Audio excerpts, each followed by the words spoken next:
An emergency operations center goes dark. Communications fail. A Category 4 hurricane is tearing through a coastal city, and the people in charge of the response are university students. They are participating in an AI-moderated simulation designed to test how leaders handle a catastrophic disaster when the textbook rules fall apart. This map shows the pre-storm layout of Cape Cooperton. Bottom left is the port and container terminal, the massive economic engine generating the city's wealth.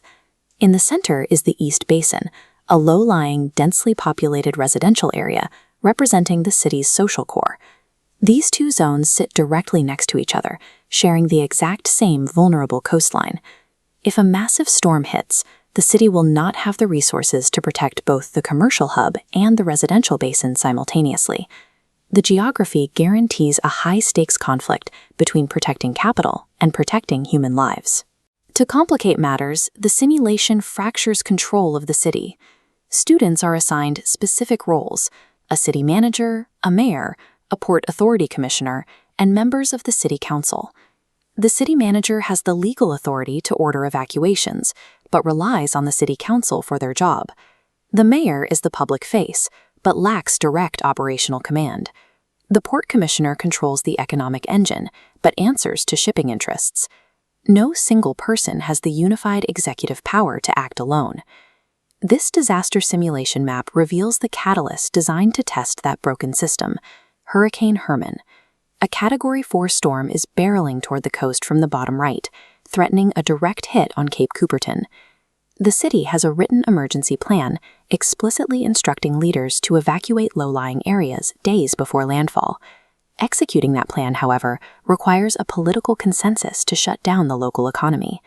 A predictable, massive threat is hours away. But instead of initiating a coordinated defense, the city's leadership is paralyzed by conflicting interests and a total vacuum of unified power.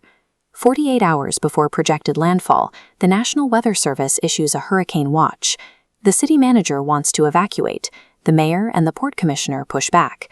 They are facing intense lobbying from the business council, who argue that closing the port early will spook the markets and cause heavy financial losses. The leaders fall into the rationality trap. This occurs when decision-makers rely on purely economic metrics, like the hourly loss of GDP, to justify delaying life-saving actions. GDP is the total monetary value of goods produced by the city. By focusing entirely on that short-term financial data, the mayor and port commissioner successfully delay the port closure. The official evacuation timeline is pushed back by a full day. As the storm closes in, sustained winds reach 70 miles per hour.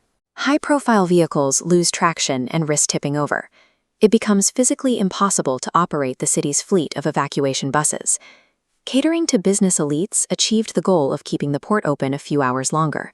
It also permanently erased the only escape window for 400,000 residents living in the coastal basins. On this post-landfall map, a red hurricane icon marks a direct hit on the port industrial zone. Severe winds knock the municipal grid control offline. Blue cross-hatched areas show deep flooding zones where hundreds of thousands are now trapped. Before the storm hit, keeping the port open was an example of a distributive policy. The government aimed to generate broad wealth to support the overall local economy. Now, with the grid destroyed, leaders must abandon distributive wealth generation and engage in a brutal redistributive struggle. They must take limited resources, like working generators, away from economic sectors, funneling them toward flooded residential zones. This forces the students to answer the hardest question of the simulation. With limited grid capacity, do you restore power to the port to save the economy, or do you prioritize the marginalized neighborhoods to save trapped citizens? The simulation does not end when the winds die down. Passing the storm is only the prologue. The true test of leadership lies in managing the recovery phase. If the students choose to rebuild the port quickly while leaving the East Basin without power, they create a massive, long-lasting gap in social equity. Rebuilding infrastructure for the wealthy while ignoring the vulnerable fractures the city's social fabric. Bending to the will of wealthy donors over official safety protocols is known as interest group capture. When private interests effectively rewrite public policy during a crisis, it triggers intense scrutiny from state and federal investigators. That scrutiny can lead FEMA to withhold vital recovery funds. FEMA, or the Federal Emergency Management Agency, is the national body that coordinates disaster response and distributes federal relief money. By trying to protect short-term corporate profits, the local government risks bankrupting the city entirely. The simulation forces students to confront a harsh reality. Having legal authority does not grant you absolute control over a crisis, and making purely rational economic calculations carries immense moral liabilities. A city's true values aren't found in its pristine pre-storm blueprints. They are revealed by who the leadership chooses to abandon when the waters rise.